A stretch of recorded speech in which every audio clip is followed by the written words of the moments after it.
Então, primeiro, boa noite, Brenda, Bruna, Giovanni, Daiane, Lucas e Paulo. Sejam bem-vindos. Mais uma aula aqui para nós começando, Direito dos Contratos. Pois bem, Boa noite. boa noite. Vamos finalizar, finalmente, boa-fé, princípios, e daí a gente vai partir para a formação dos contratos, tá? Só ficou faltando um último exemplo, na aula passada, do nosso Dutch to Mitigate the Loss.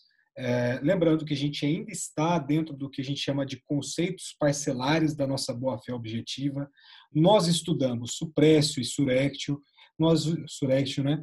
Nós estudamos a exceptio doli, nós estudamos o tucoque, venire contra factum próprio no poteste e, por fim, o Dutch to mitigate the loss. Lembrando que esses daqui são alguns conceitos que são importantes. Na realidade, dentro da nossa sistemática de concursos, provas, etc., são conceitos que acabam aparecendo tanto em primeira fase quanto em provas orais, provas já lá na última fase. Imagina, eu vi uma vez perguntando sobre Tucoque. Então, é importante eu trazer isso para vocês. E o último exemplo que eu quero dar para vocês aqui hoje é em relação ao Dutch to mitigate the loss, referente a algo que chama stop loss.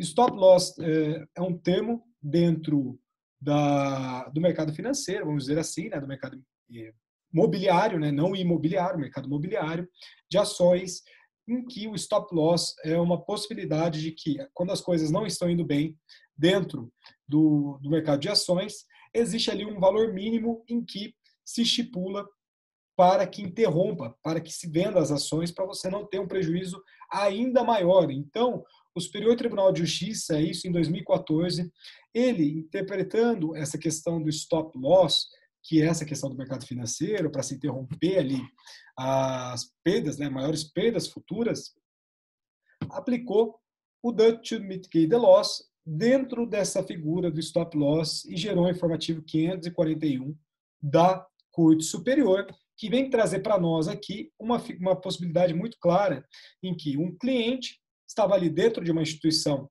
financeira e dentro dessa instituição financeira existia o pacto desse stop loss. Ou seja, é uma infração contratual que gera, sim, uma obrigação de indenizar perante a figura desse consumidor e, então, nós finalizamos o nosso Dutch to mitigate the loss, tá? E aí a gente fecha todos os conceitos parcelares da nossa boa-fé objetiva e fechamos aqui essa fase, vamos dizer assim, preliminar da teoria geral dos contratos, mas entendam que nós estamos caminhando, tá?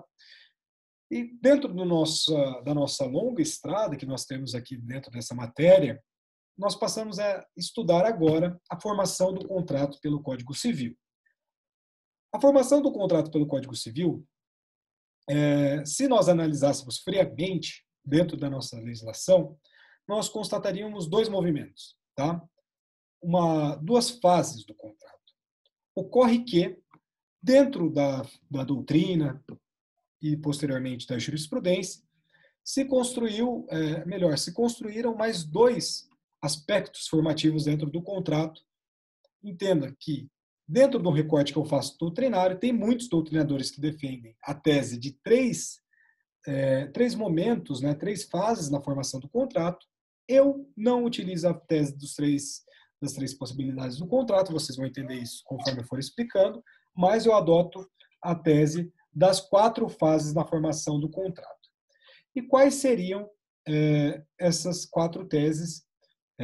Mas antes, lembrando que o nosso contrato, dentro do nosso direito, é um direito, via de regra, patrimonial, tem um objetivo patrimonial, de uma conjugação de duas ou mais vontades, que são vontades coincidentes, que, sem o prejuízo de outros elementos, vai consubstanciar uma autonomia privada, ou seja, a vontade dessas partes de contratar.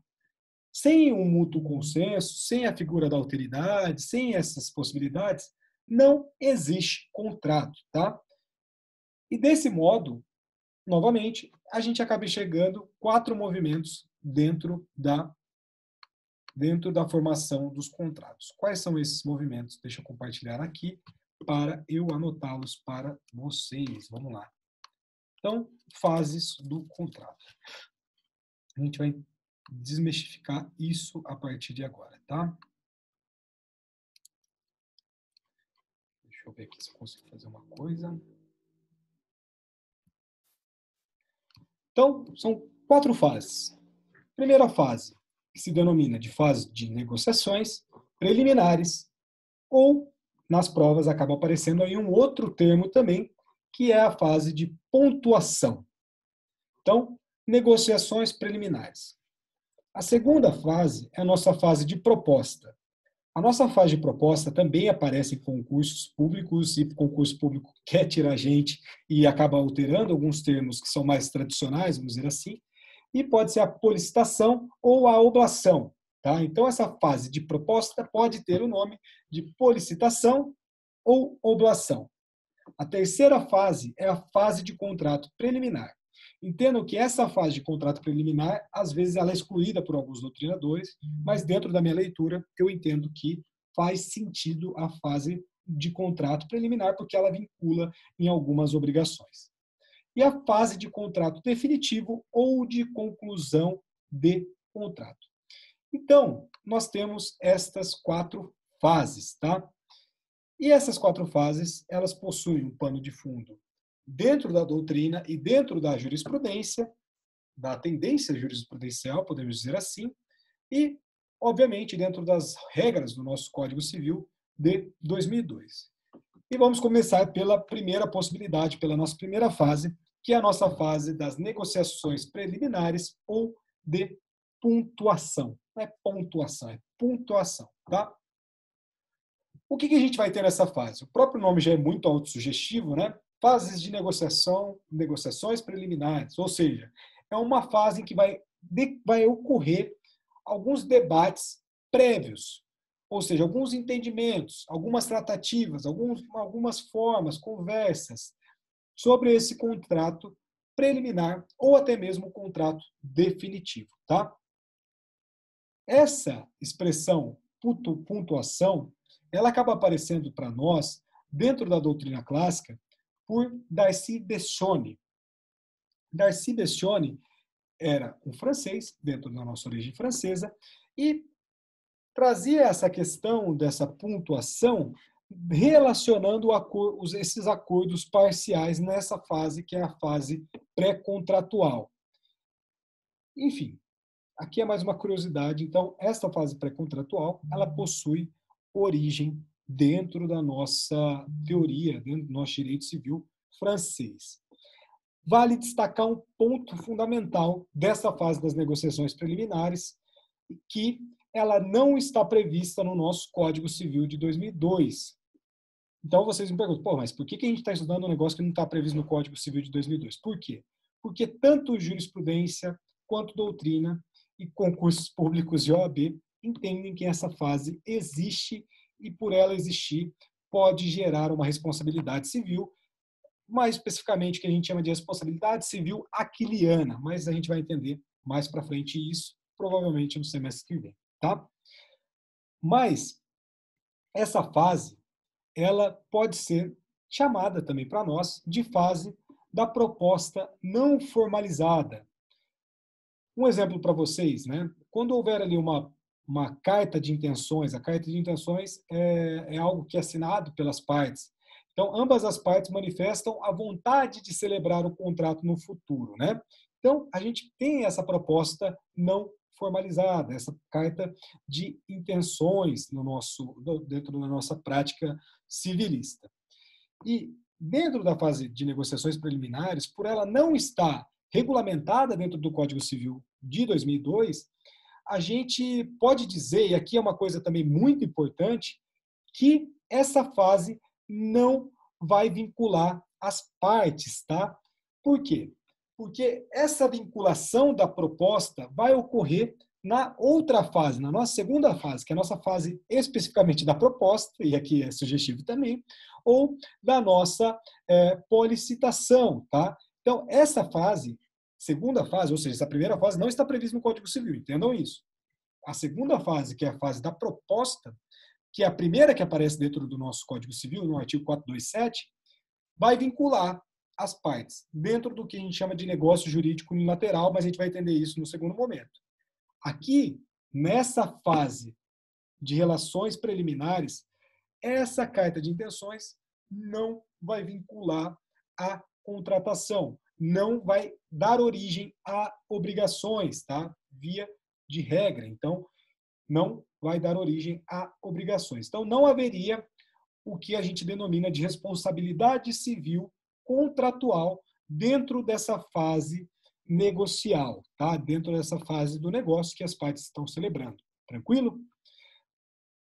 Mas existem autores que existe um certo debate dentro dessas possibilidades da responsabilidade contratual, como, por exemplo, a gente pode transcrever aqui, eu posso dizer para vocês, trazer alguns exemplos do nosso professor Pablo Stolz Gagliano, que escreve junto com o Rodolfo Pamplona Filho, que eles vão dizer que, ao dar início a esse processo negociatório entre essas partes, é necessário, assim, se torna obrigatório, se torna necessário observar, sempre se depender das circunstâncias do nosso caso concreto, né, depender do caso concreto, da via fática, do caso em concreto, se já não existir uma formação de uma legítima expectativa dessa contratação.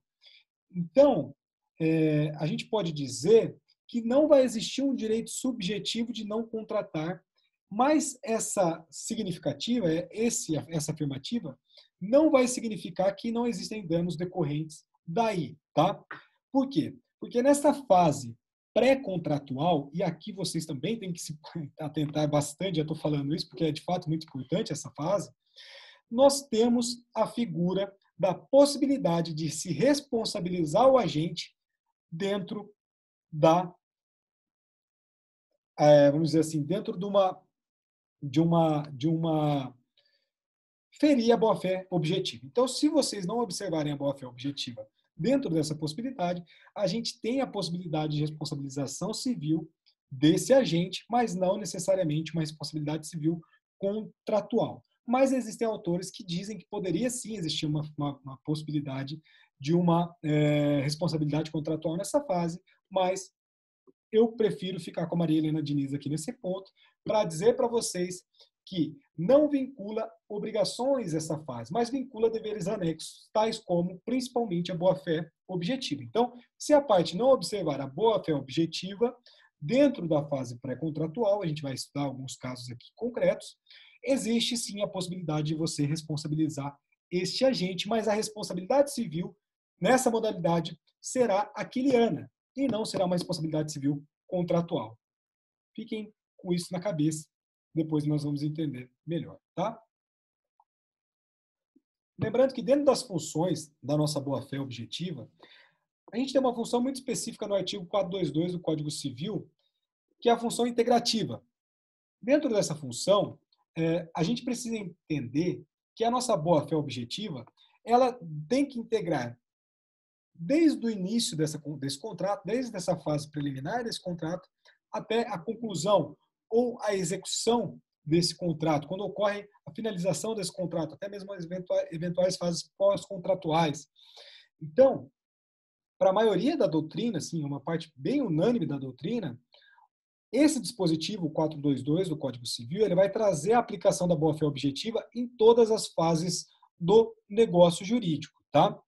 E os enunciados doutrinários do CJF, do STJ, em específico, destaco 25 e o 170, eles vão reconhecer a aplicação da boa-fé objetiva aqui em todas as fases pelas quais esse contrato ou qualquer modalidade contratual passar, ou seja, até mesmo a fase pré-contratual existe a necessidade e o dever de observância da boa-fé objetiva.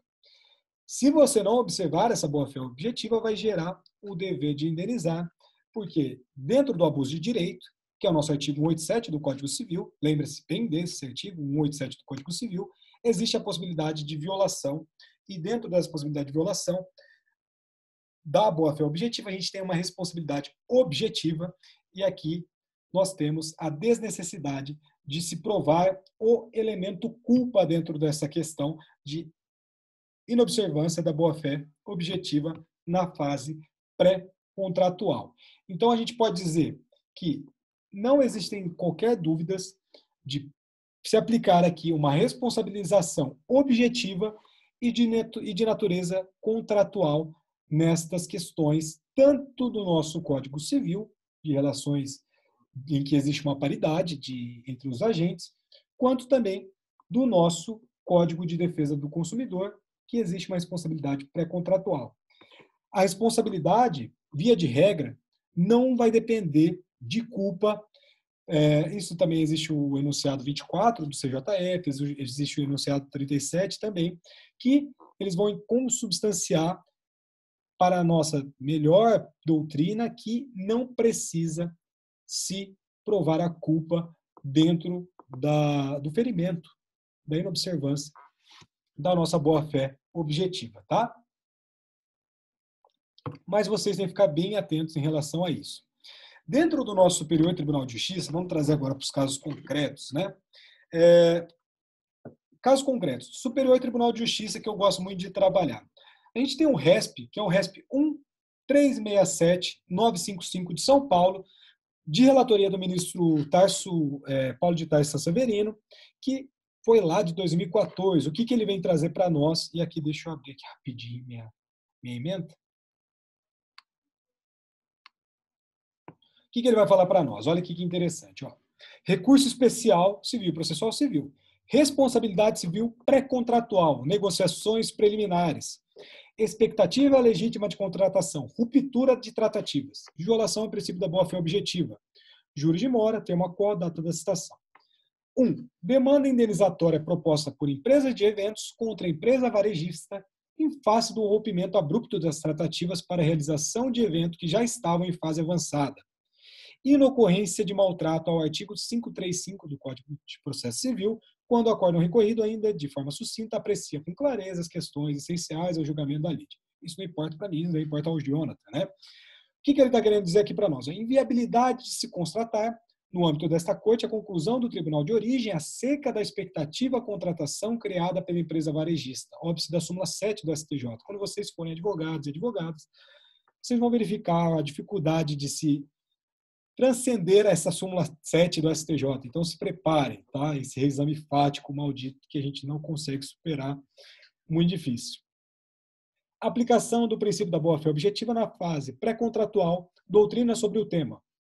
Responsabilidade civil por ruptura de tratativas verificada no caso concreto, inviabilidade de se analisar no âmbito dessa corte estatutos ou contrato de trabalho para se aferir a alegada inexistência de poder de gestão dos prepostos que participaram das negociações preliminares, controvérsia sobre a responsabilidade civil pré-contratual, incidência de juros de mora. O que é esse caso que veio lá do STJ, assim, de uma forma bem simples, tá?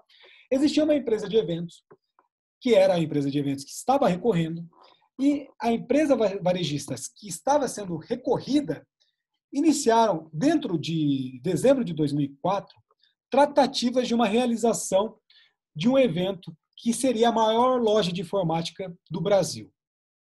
E essa construção estava programada para junho do ano subsequente, ou seja, para junho de 2005. E era orçado, pasme, em R$1.075.000. Tá? Então a gente tinha uma obra entre uma empresa de eventos e uma empresa varejista para fazer uma construção ali, para uma realização de um evento programado ali para 2005, que estava com um orçamento de R$1.075.000. Essas partes, elas trocaram inúmeros e-mails, se reuniram por inúmeras vezes, e essa empresa de eventos, ela até mesmo realizou uma visita técnica e acabou elaborando memoriais descritivos para essa varejista e iniciou também a contratação de pessoas terceirizadas, a contratação de terceiros para a realização desse evento, né? E gerou, dentro dessa contratação, uma despesa na ordem de R$200.000. Só que esse evento ele foi adiado e depois foi cancelado por essa empresa que estava contratando queria realizar um evento, né? E o tribunal de origem desse caso, que foi o Tribunal de São Paulo, ele considerou que o comportamento dessas partes, né, teria criado dentro da empresa de eventos inúmeros e-mails, inúmeras reuniões, contratações de terceiros, enfim, uma expectativa que a gente pode dizer duvidosa. Então, nós temos aqui uma constatação e uma geração de uma expectativa indicada dentro da nossa responsabilidade pré-contratual. Então, nós temos dentro das negociações, ou seja, não existia nenhum contrato celebrado, não existia nenhuma vinculação de pactos entre essas partes, mas gerou um dever de indenizar pela quebra da nossa boa-fé objetiva dentro desse caso. Então, o que eu estou querendo dizer aqui para vocês?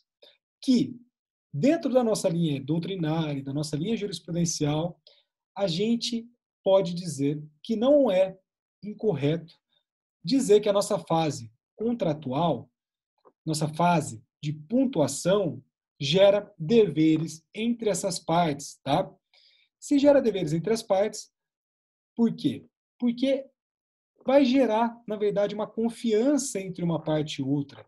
Essa confiança dessa celebração desse contrato futuro e a quebra dessa confiança, desse dever, vai gerar uma responsabilidade civil e esse entendimento ele vai ser indeclinável dentro da nossa evolução do nosso contrato, tá? Então, a gente tem uma evolução do contrato, nós temos a observância, nossa gritante observância da nossa boa-fé objetiva, apesar da nossa lei do ano passado tentar dar uma modificada nisso, mas a gente ainda tem a observância da boa-fé objetiva e dentro da observância da boa-fé objetiva, se essa pessoa não observar, quebrar essa boa-fé, obviamente, dentro da análise dos casos concretos, existe sim o dever de indenizar perante esta pessoa, tá?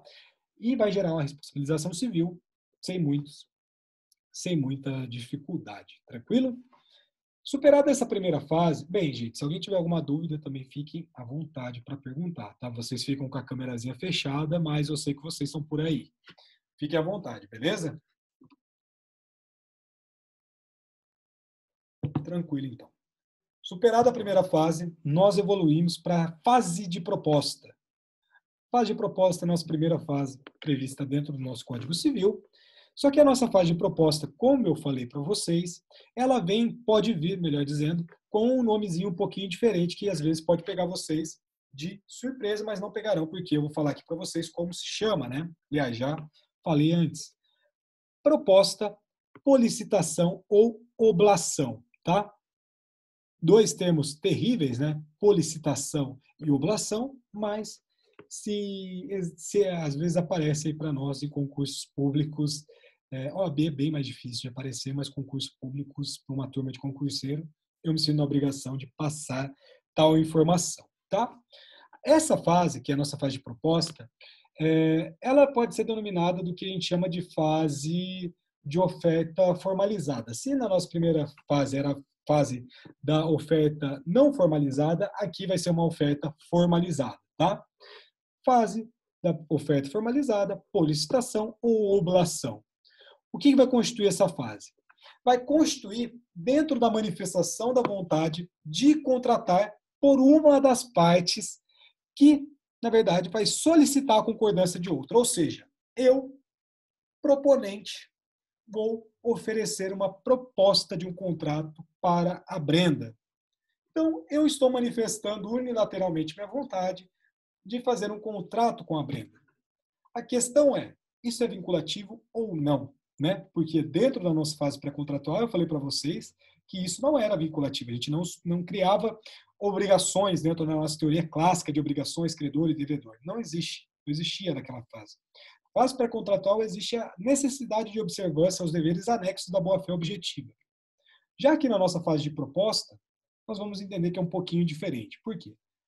Porque ela vai se tratar de uma declaração unilateral de vontade, que a gente pode chamar de negócio jurídico receptivo, né? Que só vai produzir efeitos quando for recebida pela outra parte, tá? E aqui tem um dispositivo legal, que é legal mesmo, que é o nosso artigo 427 do Código Civil, que vai vincular essa proposta ao proponente. Então, se eu lancei lá uma proposta para a Brenda de um eventual contrato, eu já estou vinculado a tal proposta. Então, se eu estou vinculado a tal proposta, o que isso quer se traduzir na prática? Vai gerar um dever de indenizar, ou melhor, um dever de celebrar, a gente gosta de indenização, vai gerar um dever de celebrar o contrato definitivo, porque se eu não celebrar o contrato definitivo, aí sim a gente vai para a indenização. Vai gerar uma responsabilização pelas perdas e danos que o caso concreto vai demonstrar para nós. Então, se eu fiz a proposta para a Brenda, e aí depois a Brenda vem e fala assim, beleza, eu aceito esse contrato, eu falar, tô fora, acho que não é uma boa para mim. Eu estou vinculado, salvo algumas pequenas exceções, a concluir, a celebrar esse contrato, tá? Porque se assim eu não fizer, eu posso gerar ali uma responsabilidade por perdas e danos, tá? E esse caráter, que a gente pode dizer que é um caráter receptício, né? Ele é mantido se essa promessa for direcionada ao público, tá? Então, pode ser ali direto, dentro de uma figura específica, no meu exemplo, a Brenda, mas também pode ser uma figura pública, ou seja, uma figura de qualquer pessoa que possa vir e fazer um aceite no meu contrato. Isso é regra também do Código Civil, não o artigo 427, mas o artigo 429, que tem uma regrinha bem específica para essa formação, para essa manifestação, para esse direcionamento público dessa minha vontade, tá? Então, esse caráter, ele é assim estendido, por mais que não exista outra pessoa do outro lado identificada. Por quê? Porque é uma manifestação unilateral. Talvez a gente pode dizer, eu tenho um pouco de receio de dizer assim, mas um negócio jurídico unilateral, tá? Por quê? Porque essa figura do oblato, olha que engraçado, né? A gente tem que trabalhar alguns termos aqui com vocês, né? A figura desse oblato, ela pode ser determinável ou não determinável, tá? Não determinado. Pode ser qualquer uma outra pessoa do outro lado, tá? E essa proposta vai vincular aquele que formulou quando encerrar os requisitos essenciais do contrato, salvo se contrariar ali algumas circunstâncias ou alguns usos específicos desse contrato. Por exemplo, é possível você sim revogar essa oferta ao público pela mesma via dessa divulgação, desde que fique ressalvada ali a faculdade na oferta realizada. Por quê? Porque a gente tem que, dentro de uns deveres mais específicos dos anexos da boa-fé objetiva, só que também tem uma regra específica dentro do 429, em especial no parágrafo único do Código Civil, que é a obrigação dessa parte que está fazendo sua oferta ao público informar a outra parte da retirada dessa oferta, tá? Como exemplo dessa oferta ao público, é muito comum ali a nossa oferta de compra e venda feita pela internet. Então, nós temos inúmeros enjoeis no Facebook, o site Enjoei, que influenciou esses inúmeros enjoeis, o nosso Instagram, enfim. Essa oferta pública, ela vincula a outra parte, tá? Salvo ser antes da realização desse contrato, da celebração dessa oferta, da realização desse contrato, dentro dessa mesma via, vir esse proponente e retirar essa proposta, tá? Dentro dessa proposta, nós temos duas partes, tá? Deixa eu abrir aqui de novo meu quadro para vocês anotarem, porque são termos chaves da nossa disciplina. Deixa eu limpar aqui. Limpar todos os desenhos. Então, nós temos aqui duas partes. Policitante, proponente ou solicitante, que é essa pessoa aí que está ofertando, né, está oferecendo, está formulando a proposta e vai vincular essa pessoa em regra, ou o policitado, oblato ou solicitado, que será aquela pessoa que vai receber essa proposta e que, se a aceitar ela, vai se tornar o aceitante, ou seja, que vai realizar um aperfeiçoamento desse contrato em que vai existir, olha que termo interessante, o choque ou o encontro dessas vontades. E o oblato, ele poderá sim formular uma contraproposta numa situação em que vai se inverter esses papéis, né? Ou seja, o proponente passa a ser o oblato e vice-versa. Então, imaginemos aqui, dentro das possibilidades. Eu vou deixar aqui para vocês anotarem, tá? Mas imaginemos que eu faço uma oferta para o Paulo, ou seja, eu sou um policitante e o Paulo é o policitado, mas daí o Paulo faz uma contraproposta. Arthur, esse seu carro que você está pedindo 50 mil, eu pago 45 mil. E aí eu aceito esse valor. Só que aí eu vou virar o policitado, enquanto o Paulo será o policitante. Se o Paulo falar, não vou mais pagar os 45 mil que eu ofereci, essa proposta está vinculada a ele, tá? E se gerar perdas e danos à minha pessoa, surge o dever de indenizar. Tranquilo até aqui? Beleza? Alguém se manifesta aí? Tá tudo certinho, professor. Porém, seu microfone tá cortando um pouco demais hoje. É que hoje eu estou em casa, a internet às vezes é um pouquinho pior. Mas eu estou gravando aqui, vou subir depois para a plataforma. Se alguém tiver com uma dificuldade aí mais grave em relação a nossa, deixa eu só ver qual microfone que está aqui no meu Zoom, só um minuto.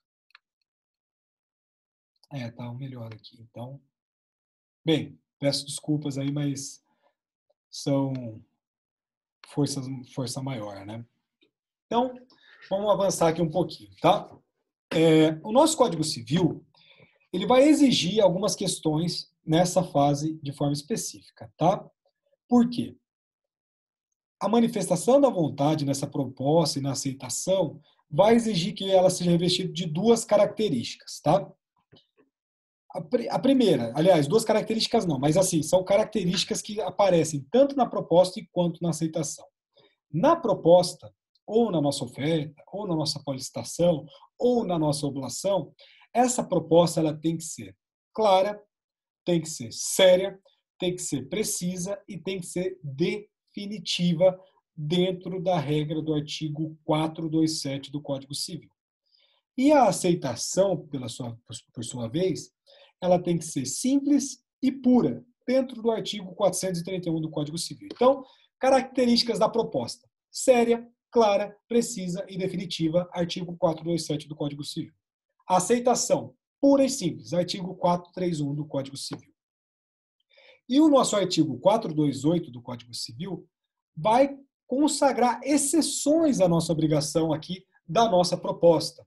Quais são as exceções da obrigação dessa proposta? E aqui eu peço licença para dar uma olhada aqui no artigo 428 do Código Civil. Deixa eu só abrir aqui meu Código Civil aqui. 428, vamos lá. Deixa de ser obrigatória a proposta. Inciso 1º. Se, feita sem prazo, a pessoa presente não foi imediatamente aceita. Considera-se também presente a pessoa que contrata por telefone ou por meio de comunicação semelhante. Inciso 2º. Se, feita sem prazo, a pessoa ausente tiver decorrido o tempo suficiente para chegar à resposta ao conhecimento do proponente. Inciso 3º. Se, feita a pessoa ausente, não tiver sido expedida a resposta dentro do prazo dado. E, por último, inciso 4º, se, antes dela ou simultaneamente, chegar ao conhecimento da outra pessoa, a outra parte, a retratação do proponente. Então, vamos dizer aqui alguns exemplos aqui para a gente tentar trabalhar melhor com vocês. Então, o nosso primeiro inciso vai falar para nós que vai deixar de ser obrigatória se essa proposta for feita ali sem prazo a uma pessoa presente e essa proposta não ter sido imediatamente aceita, né? Imaginemos aqui que esse mesmo artigo, esse mesmo dispositivo vai anunciar para nós que essa proposta tem que ser considerada ali entre as pessoas presentes, né, as possibilidades das modalidades de contratação por telefone ou por outro meio semelhante, tá? Então, por exemplo, dentro das nossas possibilidades pandêmicas, propostas feitas por videoconferência digital ou pelo Skype, Meet, Zoom, a gente apresentaria aqui uma possibilidade de exceção, tá?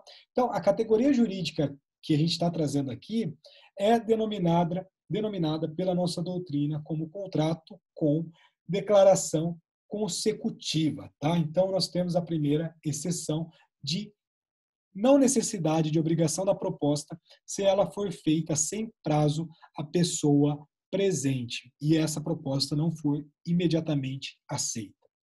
A segunda hipótese, nosso segundo inciso do 428, é que essa proposta ela não será obrigatória se ela for feita ali sem prazo a uma pessoa ausente e se dentro dessa ausência de prazo tiver decorrido tempo suficiente para chegar à resposta ao conhecimento desse proponente, tá?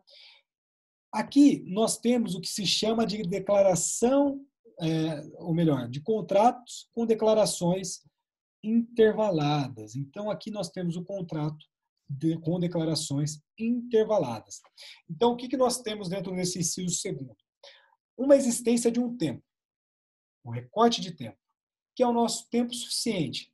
E esse tempo suficiente vai se apresentar para nós como um conceito legal indeterminado, um conceito aberto, que é denominado para nós como um prazo moral, um prazo razoável, dentro da nossa regra de razoabilidade da humanidade, que vai ser analisado caso a caso pelo juiz, pela juíza competente, de acordo com o nosso princípio que guia a todos nós, que é a nossa boa-fé, e também os usos e costumes do local e das partes, tá?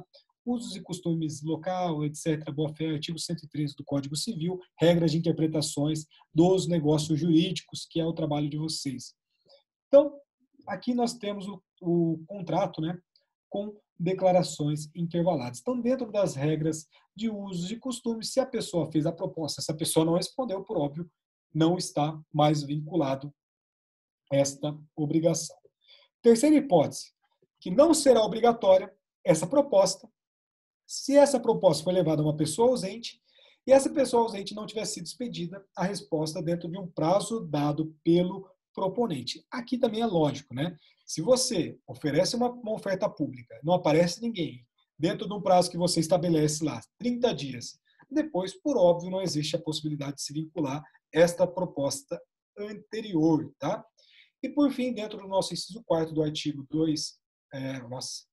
428, agora já começa a falhar um pouco a cabeça, nosso inciso 4º do 428 do Código Civil, não vai obrigar essa proposta se antes dela, ou juntamente com essa proposta, chegar ao conhecimento dessa outra parte, né, desse solicitante, desse oblato, a retratação desse proponente, ou seja, dentro do nosso contrato de oferta pública pela internet, postei lá no meu Facebook, estou vendendo meu carro,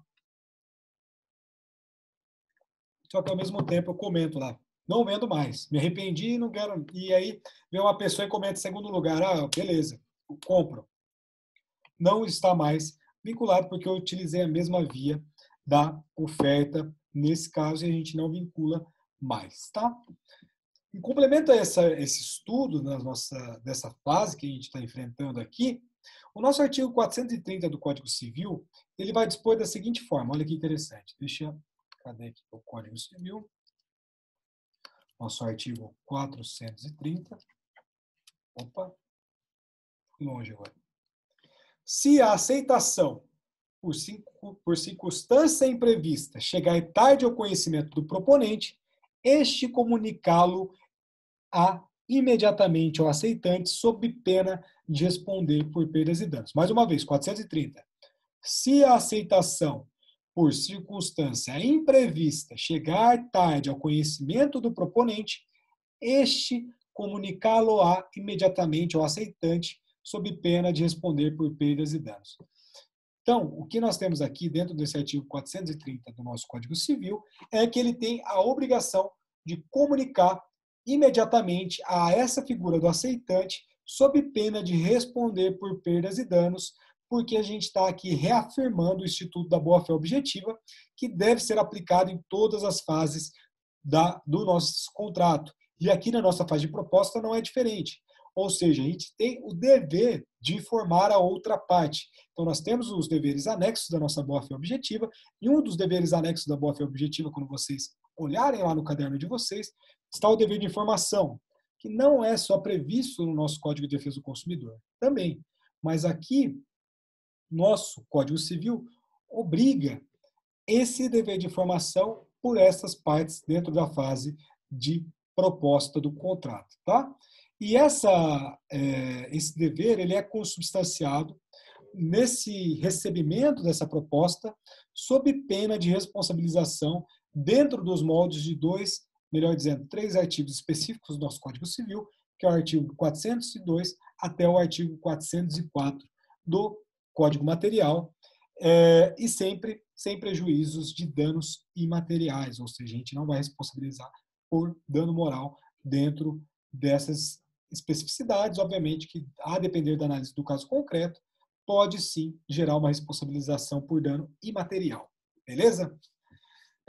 Uma outra questão acerca dessa aceitação fora desse prazo estabelecido entre essas partes, né, com adições, restrições ou modificações, haverá uma nova proposta quando existir uma contraproposta, como eu falei para vocês, tá? Ou seja, a gente vai inverter os papéis dessas partes dentro dessa fase de proposta, tá? Isso é uma regra do artigo 431 do Código Civil, e essa figura é o que a gente chama de contraproposta, que é tão comum dentro das nossas negociações pré-contratuais, tá? Nós ainda estamos na nossa fase pré-contratual, não de negociações preliminares, porque negociações preliminares, novamente, não vai vincular, mas aqui na nossa fase de proposta existe sim a vinculação, salvo as nossas exceções do nosso artigo 428 do Código Civil, tá? Num outro exemplo aqui, se presente uma aceitação fora do prazo estipulado, entre essas fases não vai existir a vinculação da proposta, beleza? Enfim, avançando aqui no nosso tema, o nosso artigo 432 do Código Civil, ele vai falar para nós, ele vai enunciar para nós, que se esse negócio aqui for daqueles em que, deixa eu abrir o 432 do Código Civil rapidinho aqui, ó. Se o negócio for daqueles em que não seja costume a aceitação expressa ou o proponente a tiver dispensado, reputar-se-á concluído o contrato, não chegando a tempo a recusa. Então aqui também a gente tem uma norma muito posta, né? Então a gente não tem muito que se discutir dentro dessa norma do artigo 432, tá? Por mais que a gente tenha aqui aquela regra, porque a gente tem uma crítica numa parte da doutrina dentro do artigo 111 do Código Civil, né? Que vai falar que, diferentemente do que se diz por aí, né, quem cala consente, mas não, quem cala não consente via de regra para o Código Civil. Então, para o Código Civil, quem cala não consente, não caiam aí em jargões da sociedade. Isso é uma regra do artigo 111 do Código Civil. Por quê? O artigo 111 do Código Civil, o que ele vai falar para nós? Ó, o silêncio importa anuência, quando as circunstâncias ou os usos o autorizarem e não for necessária a declaração de vontade expressa. Ou seja, que é uma exceção. Aqui não é quem cala consente, aqui quem cala não consente. Então, esse dispositivo do 432 do nosso Código Privado, ele é criticado pela doutrina, por quê? Porque não necessariamente a figura desse solicitado, né, esse oblato, que se silencia, obrigatoriamente se vincularia a esse contrato em razão da sua ciência. Aqui, só para eu trazer duas figuras doutrinárias importantes, né, o Souza Zanetti e o Bruno Robert, né, ele vai falar para nós que o teor desse enunciado 432 do Código Civil consagra para nós uma presunção legal dessa formação do contrato, não por força do contrato e do encontro de manifestações, que é o que a gente, ao nosso princípio da alteridade, o que a gente sempre acaba buscando, ou deveria buscar dentro dessa figura contratual, mas sim uma base de uma ficção legal de uma possível conciliação ali da manifestação de vontades entre as partes que regem, na verdade, a conclusão dos negócios jurídicos. Então, não faz é muito criticado esse artigo 432 do Código Civil, apesar da leitura dele não trazer algumas dificuldades para nós, tá? Enfim, avançando aqui para nós no nosso estudo, deixa eu só fazer um negocinho aqui.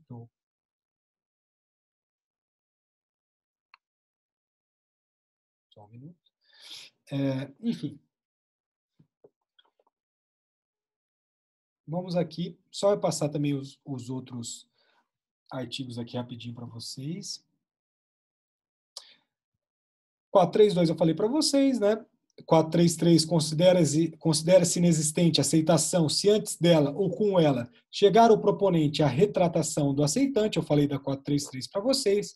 A 434, os contratos entre ausentes tornam-se perfeitos desde que a aceitação é expedida, exceto, no primeiro caso, no caso do artigo antecedente, ou seja, na inexistência de aceitação quando chega ao proponente, né, a retratação desse aceitante, ou se o proponente, se houver comprometido a esperar a resposta, e a última possibilidade, o inciso terceiro do 434, é se ela não chegar no prazo convencionado, e o 435 fala para nós que reputar-se-á celebrado o contrato no lugar em que foi preposto.